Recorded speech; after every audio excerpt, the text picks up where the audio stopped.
want to yield 3 minutes to the gentlewoman from Florida, the distinguished ranking member of the Military Construction and Veterans Affairs Subcommittee, Ms. Wasserman Schultz. The gentlelady from Florida is recognized for 3 minutes. Thank you, Mr. Speaker, and I thank the gentlelady for yielding. I rise to object to this Republican funding scam that simply continues the relentless financial pain America's families, seniors, and businesses face right now.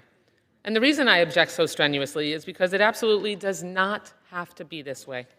Democrats have a funding proposal that cancels cruel cuts, lowers costs, and saves Americans' health care coverage. Our plan prevents 24 million Americans from enduring a massive 93% spike in their health care premium costs.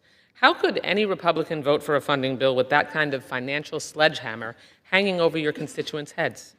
But Democrats' plan values families, not billionaires and big corporations.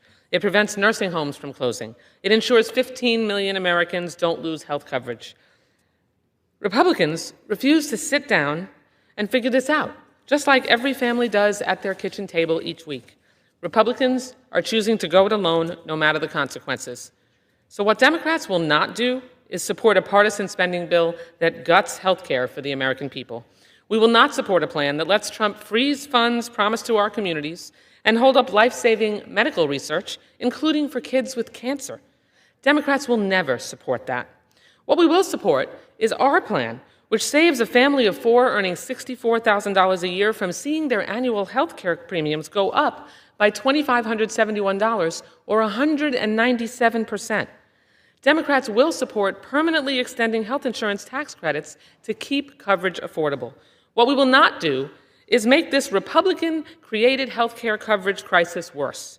We need to pass a budget that doesn't force Americans to raid their 401k, cancel vacations, or go to the pawn shop just to pay for skyrocketing premiums. In my state alone, more than 4 million people will feel the financial crunch from these higher premium costs, and they'll feel it each and every month. A quarter of the Americans facing higher premiums have a chronic illness they're managing, and these price spikes will also put 1.6 million children at risk of losing essential health care. How can any Republican claim to be a champion of small businesses and entrepreneurs when 3.3 million small business owners and self-employed workers would see premiums skyrocket? That will cripple startups and handcuff mom and pop shops across America. Budgets reflect values and priorities, and Republicans chose a spending plan that guts health care and lavishes the wealthy in big corporations. And that's the Republicans' choice that they must live with. But Democrats stand ready to pass a funding bill that cancels the cruel Republican spending cuts, lowers costs for everyone, and saves the health care coverage of millions of Americans. That's what Democrats fight for, and we will not support this Republican spending plan that drags families further into the health care crisis created by Republicans. I yield back the balance of my time. The gentlelady yields.